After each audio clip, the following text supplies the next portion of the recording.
Let's discuss Felassan and Solas and the betrayal of Felassan. Now this is going to contain spoilers for the Masked Empire and also for the Veilguard, and in this video I'm going to talk about what Solas does to Felassan and my interpretation of why he might have done this. This is not me defending Solas, I'm just going to talk about my interpretation of these events. In the Masked Empire, Felassan is sent on a mission by Solas to retrieve the password to a network of Illuvians in Orlais. Felassan does this by getting close to Briala, who we meet in Dragon Age Inquisition. And Briala is very close and intimate with Selene, but is also trying to fight for the rights of her people, elves. And they end up having a kind of mentor-mentee relationship, Felassan and Briala, and he tries to help her.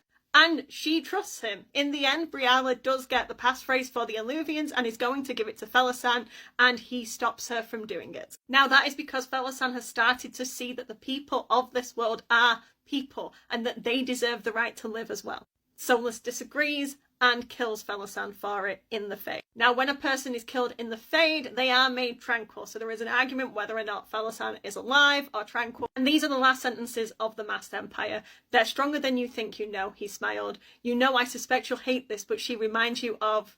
He never heard the blow that killed him. His last thought was of an elven girl, alone, with no magic, no family, no power, searching for her people. Solas doesn't even let Felassan finish his sentence. It objectively sucks and is an awful thing to do to a friend. And it's made worse by the fact that we see the notes of Felassan throughout the Veilguard. Let's look at some of these codexes and notes for details. So this one says, "And yes, we have to keep playing up the Dreadwolf. The people need someone they can believe is strong enough to protect them, or they'll never join us. Don't worry, I promise to mock you viciously if you ever start believing those stories yourself." And then calm before the storm. "He hasn't been right since what happened with Mythal. He's planning something with the dagger. And if it were a good idea, he'd have told me. Damn it, Solas, I'm with you as long as we're protecting the innocent from the powerful, but you make it hard sometimes." Never related to a fictional character more than when I read that sentence, not gonna lie. "The spirits of the crossroads do as they must, Felassan, as do Rio." Thank you, Solas, that's incredibly useful. Really helps your old friend pull together rebellion against the Evaneris.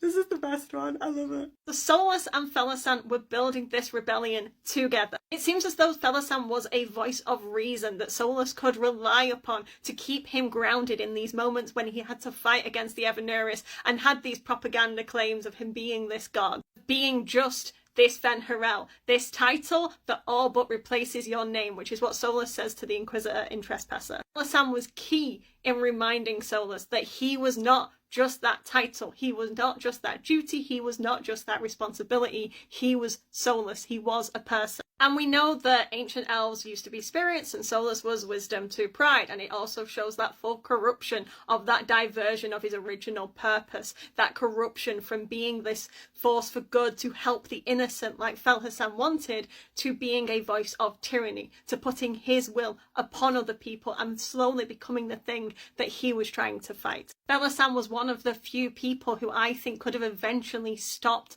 Solas, and that's why it's integral that he killed him mid-sentence when he was trying to appeal to that nature, to Solas, to his original purpose, and Fen'Harel had to silence Felassan forever. And it speaks to Fen'Harel and Solas's pride that he knows best, that he has to do this, that he can't be stopped. He is on this path and he is going to do it because he thinks it is the right thing to do, regardless of the cost or the sacrifice needed to achieve his goals. And it is one of the most heartbreaking stories in all of Dragon Age, in my opinion. But yeah, keep the comments civil. I do like Solas. He does terrible, terrible things, but I really like exploring his character because I think he's just so interesting.